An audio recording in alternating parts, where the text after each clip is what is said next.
തെളിവുണ്ടോ?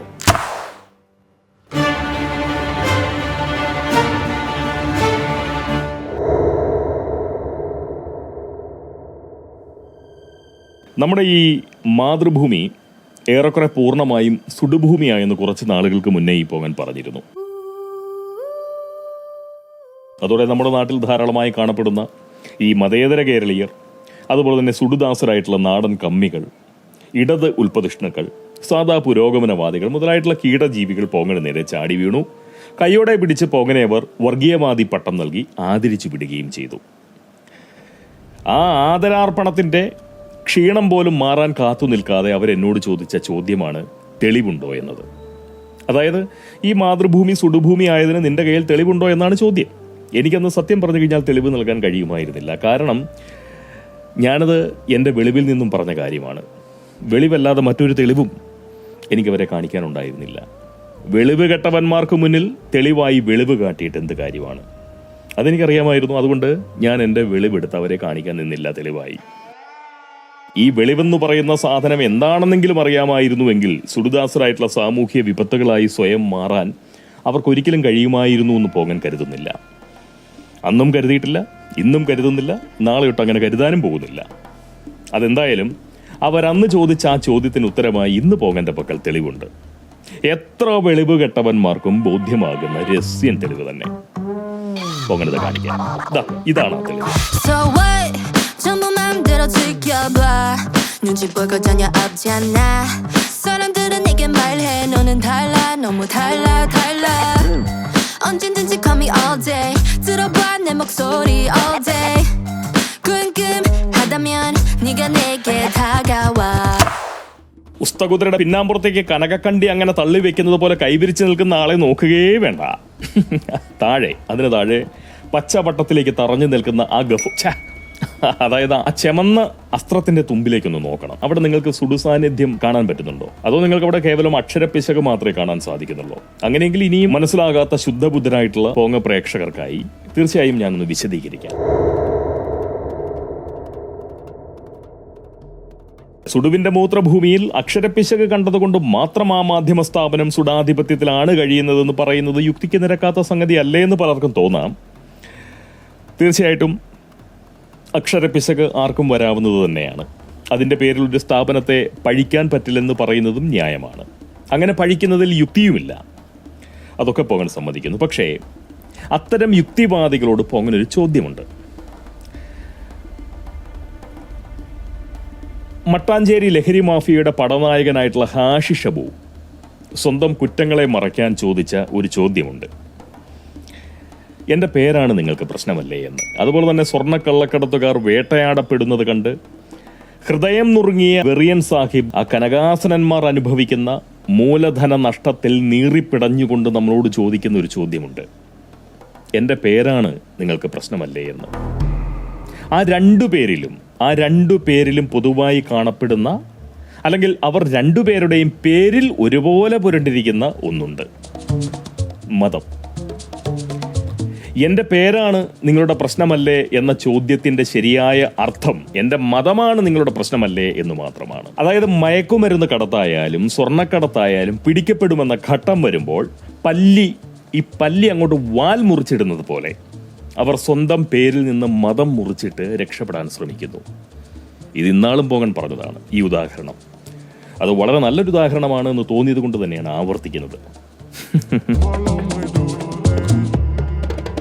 ഒരു കുറ്റവാളി തന്റെ കുറ്റകൃത്യത്തെ മറയ്ക്കാൻ സ്വന്തം മതത്തെ പരിചയമാക്കുന്നത് എങ്ങനെയാണ് യുക്തിക്ക് നിരക്കുന്ന ഒരു കാര്യമാകുന്നത്? അതെങ്ങനെ യുക്തിക്ക് നിരക്കും? യുക്തിശാലികളായിട്ടുള്ള പ്രബുദ്ധ കേരളീയർ അതിനെ ചോദ്യം ചെയ്ത് ഞാൻ കണ്ടിട്ടില്ല. അങ്ങനെ ഒരാളെങ്കിലും അതിനെ ചോദ്യം ചെയ്യുന്നതായിട്ട്. താൻ പ്രവർത്തിച്ച കുറ്റമല്ല, താൻ പേറുന്ന മതമാണ് അധികാരികൾ പ്രശ്നമാക്കുന്നതെന്ന് സമൂഹത്തോട് പറയുന്ന കുറ്റവാളി ഒരിക്കൽ പോലും ചോദ്യം ചെയ്യപ്പെടുന്നില്ലെങ്കിൽ അതിനർത്ഥം പ്രബുദ്ധരുടെ യുക്തിക്ക് നിരക്കുന്ന കാര്യം തന്നെയാണ് ആ കുറ്റവാളികൾ പറഞ്ഞതെന്നാണ്. അല്ലേ? അങ്ങനെയല്ലേ മനസ്സിലാക്കേണ്ടത് ന്യായമായും. മറ്റൊരു സംഗതി കൂടിയുണ്ട്. ഈ ലഹരി സ്വർണ്ണക്കള്ളക്കടത്ത് മാഫിയക്കാർ അവരുടെ കുറ്റത്തെയും ദേശദ്രോഹ വൃത്തിയെയും മറയ്ക്കാനായി സ്വന്തം മതത്തെ കൂട്ടുപിടിക്കുമ്പോൾ എന്തുകൊണ്ടാണ് അവരുടെ മതം തള്ളി പറയാത്തത്? ഈ ലഹരി സ്വർണ്ണക്കള്ളക്കടത്തുകാരായിട്ടുള്ള സാമൂഹ്യ ദ്രോഹികൾ ചെയ്യുന്ന തെറ്റുകൾക്കും രാജ്യദ്രോഹ കുറ്റങ്ങൾക്കും പങ്കുപറ്റാൻ ആ തെറ്റുകൾ ചെയ്യാത്ത മതസ്ഥർക്ക് യാതൊരു ബാധ്യതയുമില്ലെന്ന് ഒരു മതനേതാവും പറഞ്ഞ് കേൾക്കാത്തത് എന്തുകൊണ്ടാണ്? ഞാനത് കേട്ടിട്ടില്ല. അതാണ് വീണ്ടും ഞാനത് ആവർത്തിക്കുന്നത്. അത് യുക്തിക്ക് നിരക്കുന്ന കാര്യമാണോ? ഈ സിമിയൻ സാഹിബ് ഒരു കാര്യം പറഞ്ഞു കേട്ടു. കോഴിക്കോട് എയർപോർട്ടിൽ നിന്ന് പിടിച്ചാലും മലപ്പുറത്ത് കള്ളക്കടത്ത് പിടിച്ചു എന്നുള്ള രീതിയിലാണ് പ്രചരണം വരുന്നത്. അപ്പൊ ഇതിന്റെയൊക്കെ പിന്നിൽ നിന്നുള്ള രഹസ്യങ്ങൾ എന്താണ്? അദ്ദേഹം പറഞ്ഞതിനകത്ത് തീർച്ചയായിട്ടും യുക്തിയുണ്ട്. നമ്മുടെ ഈ കോഴിക്കോട് അന്താരാഷ്ട്ര വിമാനത്താവളത്തിൽ പിടിക്കുന്ന സ്വർണത്തെ മലപ്പുറത്ത് കള്ളക്കടത്ത് പിടിച്ചു എന്ന മട്ടിൽ പറയുന്നതിനകത്ത് യുക്തിക്കുറവ് തന്നെയുണ്ട്. അത് യാതൊരു സംശയവുമില്ല, പോകാൻ സമ്മതിക്കും. എന്നാൽ മലപ്പുറം ജില്ലയിൽ സ്ഥിതി ചെയ്യുന്ന ഒരു വിമാനത്താവളത്തെ എന്തിനാണ് കോഴിക്കോട് അന്താരാഷ്ട്ര വിമാനത്താവളം എന്ന് വിളിക്കുന്നത്? അതിലെന്ത് യുക്തിയാണുള്ളത്? അപ്പോൾ അതിലെ യുക്തിയില്ലായ്മ എന്തുകൊണ്ടാണ് നമ്മുടെ സിമിയൻ സാഹിബ് ചോദ്യം ചെയ്യാത്തത് ഇതുവരെ? അല്ല, അങ്ങനെയൊന്നും ചോദ്യം ചെയ്തപ്പോൾ അങ്ങനെ കേട്ടിട്ടില്ല. അത് പോട്ടെ, അത് ഇതുമായിട്ട് ബന്ധപ്പെട്ടൊരു വിഷയവുമല്ല. എന്തായാലും അതുപോലെ തന്നെ നമ്മുടെ മലപ്പുറം ജില്ലയിലെ തേഞ്ഞിപ്പാലത്ത് സ്ഥിതി ചെയ്യുന്ന കേരളത്തിലെ രണ്ടാമത്തെ സർവകലാശാലയെ കാലിക്കറ്റ് സർവകലാശാല എന്ന് വിളിക്കുന്നതിലെ യുക്തി എന്താണ്? അതും മലപ്പുറം ജില്ലയിലാണ് സ്ഥിതി ചെയ്യുന്നത്. അപ്പോൾ പിന്നെ അതിനെ എന്തുകൊണ്ടാണ് കാലിക്കറ്റ് സർവകലാശാല എന്ന് വിളിക്കുന്നത്? അതിലെന്ത് യുക്തിയാണുള്ളത്? ഇനിയുമുണ്ട്. ഈ മലപ്പുറത്തെ പരാമർശിച്ചാൽ അത് സമസ്ത മതസ്ഥരെയുമാണ് പരാമർശിക്കുന്നതെന്ന് മതമൗലികവാദികൾ വാദിക്കുന്നതിനെ എങ്ങനെയാണ് യുക്തിവാദമായി ഗണിക്കാനാവുക? അതിലെവിടെയാണ് യുക്തി ഇരിക്കുന്നത്? മലപ്പുറം ഔദ്യോഗികമായി മതപ്പുറം ആയിട്ടൊന്നുമില്ലല്ലോ ഇതുവരെ, അല്ലേ? ഇതുവരെ ആയിട്ടില്ല, പോകന്റെ അറിവിലില്ല, തീർന്നിട്ടില്ല. ഉടുക്കുന്ന മുണ്ടിലും പെടുക്കുന്ന അണ്ടിയിലും കനകം കവിയുന്ന കുണ്ടിയിലും മണ്ടത്തരം വിളയുന്ന മണ്ടയിലും വരെ മതം പേറുന്ന വെറിയൻ സാഹിബിനെ മതേതരൻ എന്ന് വിളിക്കുന്നതിൽ എന്ത് യുക്തിയാണുള്ളത്? ഉടുക്കുന്ന മുണ്ടിലും പെടുക്കുന്ന അണ്ടിയിലും കനകം കവിയുന്ന കുണ്ടിയിലും മണ്ടത്തരം വിളയുന്ന മണ്ടയിലും വരെ മതം പേറുന്ന വെറിയൻ സാഹിബിനെ മതേതരൻ എന്ന് വിളിക്കുന്നത്, അല്ലെങ്കിൽ അങ്ങനെ വിളിക്കുന്നതിൽ എന്ത് യുക്തിയാണുള്ളത്? എന്തെങ്കിലും യുക്തി അതിലുണ്ടോ? അപ്പോൾ പോങ്ങൻ ഈ പറഞ്ഞതിനെയൊക്കെ യുക്തിസഹമായിട്ടുള്ള സംഗതികളായി കാണാമെങ്കിൽ പോങ്ങൻ ഇവിടെ കാണിച്ച തെളിവും പ്രബുദ്ധരുടെ യുക്തിക്ക് നിരക്കുന്നത് തന്നെയാണ്, അല്ലെങ്കിൽ അങ്ങനെ ആവണം. അതാണ് അതിന്റെ ശൈലി. ഇനി ഈ പറഞ്ഞതിൽ നിന്ന് ഒന്നും ഇനിയും പിടികിട്ടാത്ത ശുദ്ധബുദ്ധരായിട്ടുള്ള പോങ്ങ പ്രേക്ഷകരായി ആരെങ്കിലും അവശേഷിക്കുന്നുണ്ടെങ്കിൽ അവർക്ക് വേണ്ടി ഞാൻ അല്പം കൂടി ഒന്ന് വിശദീകരിക്കാം. നമ്മുടെ ഈ ശിവശങ്കരനെ പോലെ മുഖ്യമന്ത്രിക്കൊപ്പം ജോലിയെടുത്ത ഒരു IPS കാരൻ ശ്രമിച്ചാൽ ഒരു പക്ഷേ മുഖ്യമന്ത്രിയെ മരപ്പൊട്ടൻ വരെയാക്കാൻ കഴിഞ്ഞേക്കും, അല്ലേ? മരപ്പൊട്ടൻ വരെയാക്കാൻ കഴിഞ്ഞേക്കും. അതായത് മുഖ്യമന്ത്രിയെ ഒരു IPS കാരൻ, കൂടെ ജോലി ചെയ്ത ഒരു IPS കാരൻ ശ്രമിച്ചാൽ അങ്ങേയറ്റം മുഖ്യമന്ത്രിയെ മരപ്പൊട്ടൻ വരെ ആക്കാം. എന്നാൽ മുഖ്യമന്ത്രിയെ മൂത്രത്തിന്റെ ത്രാ ചേർത്ത് മുഖ്യമന്ത്രിയാക്കാൻ ലക്ഷണമൊത്ത ഒരു ഉസ്തകുതനെ കൊണ്ടേ സാധിക്കൂ. അതായത് സുടുക്കൾക്ക് മാത്രം വരുത്താൻ കഴിയുന്ന ചില പിശകുകളുണ്ട് കേരളത്തിൽ. സുടുക്കൾക്ക് മാത്രം വരുത്താൻ കഴിയുന്ന ചില അക്ഷരപ്പിശകുകളുണ്ട് കേരളത്തിൽ. മൂത്രത്തിന്റെ ത്രാ താളിച്ച് മുഖ്യമന്ത്രിയെ മുഖ്യതാത്രിയാക്കുക എന്നത് ഉസ്തകുത സ്പർശമുള്ള അത്തരമൊരു പിശകാണ്. സത്യം. അതുകൊണ്ട് തന്നെ മൂത്രത്തിന്റെ ത്രായിറ്റിച്ച് മുഖ്യമന്ത്രിയെ മുഖ്യമന്ത്രിയാക്കിയത് ആ പ്രസ്ഥാനം സുടുഭൂമി ആയതിനുള്ള ഒന്നാന്തരം തെളിവാണെന്നാണ് പോങ്ങന്റെ ഒരു വിചാരം, വിശ്വാസം, ഉറപ്പ്. ഈ മൂത്രം, കുണ്ടി, ആസനം ഇതൊക്കെ വീണ്ടും വീണ്ടും ആവർത്തിച്ച് പറയുമ്പോൾ മനസ്സിലേക്ക് വരുന്നത് ആ മുഖമില്ലാത്തൊരു പീറ്ററാണ്. പീറ്റർ എന്ന് പറയുന്ന മനുഷ്യനെയാണ് എനിക്ക് ശരിക്കും പറഞ്ഞു കഴിഞ്ഞാൽ ഓർമ്മയിൽ വരുന്നത്. രൂപമല്ല, പേരിങ്ങനെ ഓർക്കുന്നു. പീറ്റർ തൽക്കാലം ക്ഷമിക്കുക. എന്തായാലും അതൊന്നുകൂടി പോങ്ങൻ അതിന്റെ താളത്തിന് ശൈലിനൊന്ന് ആവർത്തിക്കാം. അതായത് ഈ ഉടുക്കുന്ന മുണ്ടിലും പെടുക്കുന്ന അണ്ടിയിലും കനകം കടത്തുന്ന കുണ്ടിയിലും മണ്ടത്തരം വിളയുന്ന മണ്ടയിലും വരെ മതം പേറുന്ന വെറിയനെ മതേതരനായി ഗണിക്കാൻ കഴിയുന്ന യുക്തിയുള്ളവർക്ക് പോങ്ങന്റെ ഈ തെളിവും തീർച്ചയായിട്ടും യുക്തിക്ക് നിരക്കുന്നതായേ പറ്റൂ, അങ്ങനെ നിരക്കുന്നതാവണം. മാത്രവുമല്ല, ഉസ്തഗുതരായിട്ടുള്ള സുടുക്കളുടെ ഗുദസ്ഥനായി ജീവിക്കുന്ന ഏതെങ്കിലും ഒരു അന്തംഗമ്മിയായിരുന്നു ആ തലക്കെട്ട് രചന നടത്തിയതെങ്കിൽ വല്ല മന്തിയുടെയോ ചന്തിയുടെയോ ഇന്ത ചേർത്ത് മുഖ്യമന്ത്രി അയാൾ മുഖ്യമന്ത്രി ആക്കുകയുണ്ടായിരുന്നുള്ളൂ. എന്തായാലും പോകാനൊരു സംശയമുണ്ട്. അതായത് നമ്മുടെ ഈ ഭക്ഷണശാലകൾക്ക് ബലാൽ സർട്ടിഫിക്കറ്റ്, അങ്ങനെ എന്തൊരു സർട്ടിഫിക്കറ്റ് ഉണ്ടല്ലോ, ബലാൽ സർട്ടിഫിക്കറ്റോ മറ്റോ കിട്ടാനായി കുശിനിയിൽ നല്ല തുപ്പുശേഷിയുള്ള ഒരു സുഡു ഉണ്ടാവണമെന്നോ മറ്റോ പോകാൻ കേട്ടിട്ടുണ്ട്. പറഞ്ഞു കേൾക്കുന്നതാണ്, പോകാൻ യാതൊരു അറിവുമില്ല, ഉറപ്പുമില്ല. ആ കേട്ടറിവ് എന്റെ സഹജീവികളോട് പങ്കുവെക്കുന്നു എന്ന് മാത്രമേ ഉള്ളൂ. അതുപോലെ കേരളത്തിലെ മാധ്യമ സ്ഥാപനങ്ങളും നല്ലോണം ബലാൽവൽക്കരിക്കാനായി ഭാഷയിലേക്ക് അക്ഷര പിശക് തുപ്പുന്ന സുഡുക്കളുടെ സേവനം പറ്റുന്നുണ്ടോ എന്തോ അറിയില്ല. അതാണ് പോകാനുണ്ടായിട്ടുള്ള ഒരു സംശയം. സാധ്യത കാണുന്നേ. പല മാധ്യമ സ്ഥാപനങ്ങൾ നോക്കിക്കഴിഞ്ഞാൽ ജോലിക്ക് കയറി നമ്മൾ കേൾക്കുന്നുണ്ടല്ലോ, എന്തെങ്കിലും ആവട്ടെ. ഈ മതശാസന പ്രകാരം ജോസഫ് മാഷിന്റെ വലത്തെ കൈയും ഇടത്തെ കാലും അതോ തിരിച്ചോ, എന്തായാലും അങ്ങനെ അങ്ങോട്ടും ഇങ്ങോട്ടുമൊക്കെ പ്രാകൃതമായിട്ടുള്ള പകബുദ്ധിയോടുകൂടി വെട്ടിയത് വഴി ഭയത്തിന്റെ വലിയൊരു സ്വാധീനം ഈ സമൂഹത്തിൽ ചെലുത്താൻ തീർച്ചയായിട്ടും സുഡുക്കൾക്ക് ഒരു നല്ല പരിധിവരെ കഴിഞ്ഞിട്ടുണ്ട് ഇല്ലേ? അത്യാവശ്യം നല്ല ഭയപ്പെട്ട് തന്നെയാണ് അവരെ, ആ തരത്തിൽപ്പെട്ട ആളുകളെ ഭയപ്പെട്ട് തന്നെയാണ് ഈ സമൂഹം കഴിയുന്നതെന്നാണ് പോങ്ങൻ്റെ ഒരു ധാരണ.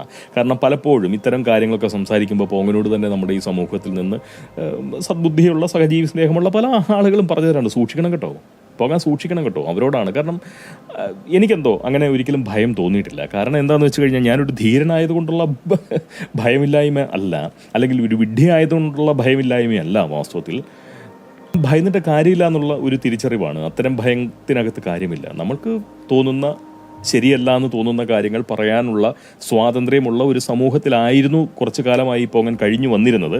പക്ഷേ ഇപ്പോൾ ഈ അടുത്ത കാലങ്ങളായിട്ട് സാഹചര്യം മാറുന്നതായിട്ട് കാണുന്നുണ്ട് എന്ന് കരുതിക്കൊണ്ട് നമുക്ക് നമ്മുടേതായിട്ടുള്ള ഈ ജനിച്ച പ്രദേശത്ത് ഭയന്ന് ജീവിക്കാൻ അതിലും നല്ലത് തീർച്ചയായിട്ടും അങ്ങ് പോകുന്നത് തന്നെയാണ്. അല്ലെങ്കിൽ അതാണ് അതിൻ്റെ ബുദ്ധി എന്ന് വിചാരിച്ചുകൊണ്ട് തന്നെയാണ് ഞാൻ പറയുന്നത്.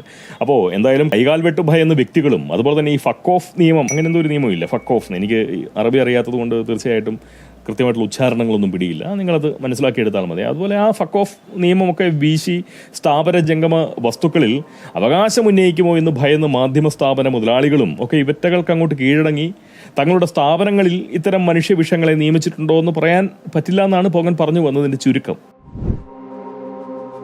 ഈ വെറിയന്റെ കനകക്കടത്ത് പണ്ടേ പോലെ ഈ സുടുഭൂമിയിൽ ഫലിക്കുന്നില്ല. കനകാസന വേട്ട മൂലം തീവ്ര രാഷ്ട്രീയവാദത്തിന്റെ മൂലധനം കണ്ടമാനം അളവിൽ ചോരുന്നുണ്ട്. സിമിയൻ ജലീലനും വെറിയൻ സാഹിബും മറ്റ് മൂലധന സമ്പന്നരുമായിട്ടുള്ള സുഡാസക്തർ കണ്ടമാനം അളവിൽ രോഷാകുലരുമാണ്. പോലീസുകാരുടെ ഈ കനകാസന വേട്ട പരിധി കടന്ന നിലയിൽ കാണപ്പെടുന്നതായി അവർ തിരിച്ചറിയുന്നുമുണ്ട്, അല്ലെങ്കിൽ തിരിച്ചറിഞ്ഞു കഴിഞ്ഞു. പല IPSകാരുടെയും പേര് കണ്ടാൽ അറിയാം അവരൊക്കെ സംഖ്യകളാണെന്ന്, അല്ലേ? ഇതാണ് പോക്ക്. പേര് നോക്കി ഇനം തിരിക്കുന്ന സ്വഭാവമുള്ളത് കൊണ്ടാണല്ലോ അവറ്റകൾ നീലക്കുറുക്കന്റെ കൂവൽ പോലെ അറിയാതെ ആ ചോദ്യം അങ്ങ് ചോദിച്ചു പോകുന്നത്. ഏത് ചോദ്യം? അതായത് എൻ്റെ പേരാണ് നിങ്ങൾക്ക് പ്രശ്നമല്ലേ, എൻ്റെ പേരാണ് നിങ്ങൾക്ക് പ്രശ്നമല്ലേ എന്ന ചോദ്യം. പക്ഷെ പ്രബുദ്ധർക്ക് അവരുടെ കൂവൽ കേട്ടാൽ, ആ ചോദ്യ കൂവൽ കേട്ടാൽ പോലും ഇനമേത്, അവർ ഏതിനമാണെന്ന് തിരിച്ചറിയാനുള്ള ബുദ്ധിയില്ല എന്നുള്ളതാണ് വാസ്തവത്തിൽ ഈ നീലക്കുറുക്കന്മാരുടെ ഏറ്റവും വലിയ രക്ഷ. ഒറ്റ പ്രബുദ്ധനും അറിയില്ല. വല്ല പോങ്ങന്മാരും അവിടെ ഇവിടെ ഇരുന്നു കൊണ്ട് ഇതുപോലെ കുരച്ചിട്ട് എന്ത് കാര്യമിരിക്കുന്നു. എന്തായാലും ഇതുവരെ സഖാവായിരുന്ന വിജയൻ ഇപ്പോൾ സുഡുക്കളെ സംബന്ധിച്ച് സംഖ്യയാണ്. പക്ഷേ ഇവിടെ വിജയൻ എന്ന പേരല്ല മുഖ്യമന്ത്രിയെ സംഖ്യയാക്കിയത് കേട്ടോ, അതും പറയണം. സംഖ്യനാമധാരികളായിട്ടുള്ള ഉദ്യോഗസ്ഥരെ ജില്ലയാകെ അങ്ങോട്ട് നിയമിച്ചു. കനകാസന വേട്ട നടത്തി തീവ്ര മതാത്മക രാഷ്ട്ര നിർമ്മാണത്തിനായി മുതൽക്കൂട്ടുന്ന മൂലധനത്തിൽ അള്ളുവെക്കുന്ന തരത്തിൽ പോലീസ് നടത്തുന്ന നീക്കങ്ങളെ നിർത്തലാക്കാനോ അതല്ലെങ്കിൽ നിയന്ത്രിക്കാനോ മുഖ്യമന്ത്രി മതിയായ ശ്രദ്ധ കാണിക്കുന്നില്ല, അല്ലെങ്കിൽ പരാജയപ്പെടുന്നു. ഇതൊക്കെ അവർ ഒരുപക്ഷെ സഹിച്ചേക്കാം. എന്നാൽ മുഖ്യമന്ത്രിയുടെ മനോനില സത്യം വിളിച്ചു കൂവുന്ന നിലയിൽ തകർന്നാൽ എന്ത് ചെയ്യും? ആ ഒരു പോയിന്റാണ് നമ്മൾ ഏറ്റവും കൂടുതലായിട്ട് ശ്രദ്ധിക്കേണ്ടത്. മറ്റതൊക്കെ ചിലപ്പോൾ അവർ സഹിച്ചു എന്ന് വരും, പക്ഷേ ഉറപ്പായും മുഖ്യമന്ത്രിയുടെ ആ മനോനില സത്യം വിളിച്ചു കൂവുന്ന നിലയിൽ അങ്ങോട്ട് തകർന്നു പോയാൽ എന്ത് ചെയ്യും? മലപ്പുറമാണ് സ്വർണ്ണവേട്ടയിൽ മുന്നിൽ നിൽക്കുന്നതെന്ന് മുഖ്യമന്ത്രി ആവർത്തിച്ചു പറയുന്നത് നമ്മളെല്ലാം കേട്ടതാണ്. ഹിന്ദുവിലൂടെ മാത്രമല്ല, നമ്മളുടെ മലയാള മാധ്യമങ്ങളിലൂടെയും കേട്ടു ഏതാണ്ട് ഒരു മാസക്കാലം മുന്നേ. ഇപ്പോൾ 3 വർഷം എടുത്താൽ 147.79 കിലോ സ്വർണം പിടികൂടി. അതിൽ മലപ്പുറം ജില്ലയിൽ മാത്രം പിടികൂടിയത് 124.47 കിലോ സ്വർണമാണ്. 2020 മുതൽ സംസ്ഥാനത്താകെ 122.5 കോടി രൂപയുടെ ഹവാല പണമാണ് പോലീസ് പിടിച്ചെടുത്തത്. അതിൽ 87.22 കോടി, 87 കോടി 22 ലക്ഷം രൂപ മലപ്പുറത്ത് നിന്നാണ്. കരിപ്പൂർ വിമാനത്താവളം വഴി വലിയ തോതിൽ സ്വർണവും ഹവാലപ്പണവും വരുന്നുവെന്നാണ്. സഖാവെന്ന പേരോടെ സുഡാപ്പികൾ കമ്മ്യൂണിസ്റ്റ് പാർട്ടിയിൽ പ്രവർത്തിക്കുന്നത് പോലെ കോഴിക്കോട് അന്താരാഷ്ട്ര വിമാനത്താവളം എന്ന പേരിൽ മലപ്പുറത്തിന്റെ മണ്ണിൽ പ്രവർത്തിക്കുന്ന വിമാനത്താവളത്തിലൂടെ മലം വരുന്ന വഴിയെ മലപ്പുറത്തേക്ക് സ്വർണം വന്നിറങ്ങുന്നുണ്ട് ധാരാളമായി. പോലീസ് അതൊക്കെ പിടിക്കുന്നുണ്ട്, അതിൻ്റെയൊക്കെ അളവെടുക്കുന്നുണ്ട്. കേരളത്തിലെ ഏറ്റവും കൂടുതൽ സ്വർണവും കള്ളപ്പണവും വരുന്നത് മലപ്പുറത്താണെന്ന സത്യം അളന്ന കണക്ക് പറയുന്നുമുണ്ട്. അളന്ന കണക്ക് പറയുന്നുമുണ്ട്. ആ സത്യം മുഖ്യമന്ത്രി മാധ്യമങ്ങളിലൂടെ സമൂഹത്തോട് വിളിച്ചു പറയുകയും ചെയ്തു, അല്ലെങ്കിൽ പറഞ്ഞുകൊണ്ടിരിക്കുന്നു. ഈ സത്യം പറയുന്ന മനുഷ്യരെ അടയാളപ്പെടുത്താൻ ഹരിത കേരളം കണ്ടെത്തിയിട്ടുള്ള അധിക്ഷേപ പദമാണല്ലോ സംഘി എന്നത്, അല്ലേ? ഒരു അധിക്ഷേപ പദമാണ്. സത്യം പറയുന്നവരെ അടയാളപ്പെടുത്താനുള്ള ഒരു അധിക്ഷേപ പദമാണ് സംഘി എന്നത്. അടുത്തിടെയായി ആരുടെയോ സമ്മർദ്ദത്താൽ എന്ന പോലെ അഭൂതപൂർവമായിട്ടുള്ള നിലയിൽ സത്യം പറയാൻ തുടങ്ങിയ മുഖ്യമന്ത്രി സ്വാഭാവികമായും സംഖ്യയായില്ലെങ്കിൽ അല്ലേ അതിശയമുള്ളൂ. സത്യം പറയുന്നവനാണ് സംഖ്യയെങ്കിൽ സത്യം പറയാൻ തുടങ്ങിയ സഖാവ് വിജയനും സംഖ്യയായേ പറ്റൂ. അതാണ് സുടുശാസ്ത്രം, അതാണ് സുടുഗണിതം. ഓരോറ്റ കാര്യം നമ്മൾ ഓർമ്മയിൽ വയ്ക്കണം. മാതൃഭൂമി എങ്ങനെയാണോ സുടുഭൂമിയായത്, അതുപോലെ നാളെ ഈ ഹരിത കേരളം അക്ഷരാർത്ഥത്തിൽ ഹരിത കേരളമാവും, അതായത് സുടുഭൂമിയാവുമെന്ന്. മാതൃഭൂമിയെ സുടുഭൂമിയാക്കിയത് ആ സ്ഥാപനത്തിന്റെ നടത്തിപ്പുകാർക്ക് പറ്റിയ ഒരു അബദ്ധമാണ്. മൗദൂദികളുടെ മാധ്യമ സ്ഥാപനത്തിൽ നിന്നും സുടുബാധിതനായിട്ടുള്ള ഒരാളെ ഉന്നതമായ ഒരു പദവിയിലേക്ക് മാതൃഭൂമി ശമ്പളക്കാരനായി നിയമിച്ചു. മൗദൂദിയുടെ ആ ഗുദസ്തൻ തലപ്പത്തെത്തി ഏതാണ്ട് 1-2 പതിറ്റാണ്ടുകൊണ്ട് മാതൃഭൂമി തീർത്തും സുടുഭൂമിയായി മാറി. മാതൃഭൂമിക്ക് പറ്റിയ അതേ തെറ്റാണ് വിജയനും ചെയ്തത്. പഴയ സിമിയൻ തീവ്രവാദികളെയും മതമൗലികവാദികളെയും ഒക്കെ സ്വാർത്ഥ നേട്ടത്തിനായി പാർട്ടിയുമായി സഹകരിപ്പിച്ചു. അവർക്ക് സമൂഹത്തിൽ സ്വീകാര്യതയും ദൃശ്യതയും മതേതര മുഖവുമൊക്കെ നൽകി. ഇപ്പോൾ മൗദൂദിസ്റ്റുകൾ മാർക്സിസ്റ്റ് പാർട്ടിയെ വിഴുങ്ങിക്കളഞ്ഞു എന്നുള്ളത് അതിൻ്റെ ഒരു അനന്തരഫലമാണ്. സത്യത്തിൽ പിണറായി വിജയന്റെ സ്വാർത്ഥ ബുദ്ധിയാണ് മാർക്സിസ്റ്റ് പാർട്ടിയെ മൗദൂദി പാർട്ടിയാക്കിയതും കേരളത്തെ ഹരിത കേരളമാക്കിക്കൊണ്ടിരിക്കുന്നതും. മലയാളികൾക്ക് അഭിമാനമായിരുന്ന മാതൃഭൂമിയും പാവപ്പെട്ടവർ അവരുടെ ആശ്രയമായി കണ്ടിരുന്ന മാർക്സിസ്റ്റ് പാർട്ടിയും പൂർണ്ണമായും സുഡുക്കളുടെ കീഴിലാവുന്നതിന്റെ കൗണ്ട് ഡൗൺ തുടങ്ങിക്കഴിഞ്ഞു. ഈ പോരാളി ഷാജി കമ്മ്യൂണിസ്റ്റ് ആക്കിയവർക്ക് പോകാൻ പറഞ്ഞത് കിട്ടില്ലെങ്കിലും സഖാക്കൾക്ക്, തീർച്ചയായിട്ടും സഖാക്കൾക്ക് ഞാൻ പറഞ്ഞത് മനസ്സിലായി കാണും. കാണാം അടുത്ത വീഡിയോയിലൂടെ. സ്വർണം, മയക്കുമരുന്ന്, കള്ളപ്പണം എന്നിവ കടത്തുന്നത് നാടിനെതിരായ കുറ്റകൃത്യം തന്നെയാണ്. അതൊരു വിധത്തിലും അനുവദിക്കാനാവില്ല. ആർക്ക് വേണമെങ്കിലും സ്വർണം കൊണ്ടുവരാം. കേന്ദ്ര ഗവൺമെന്റ് നിശ്ചയിക്കുന്ന ടാക്സ് അടക്കണം. ആ ടാക്സ് ആണ് ഇവർ വെട്ടിക്കുന്നത്. അപ്പൊ ഒരിക്കലും ഇത് കളവ് മുതലല്ല.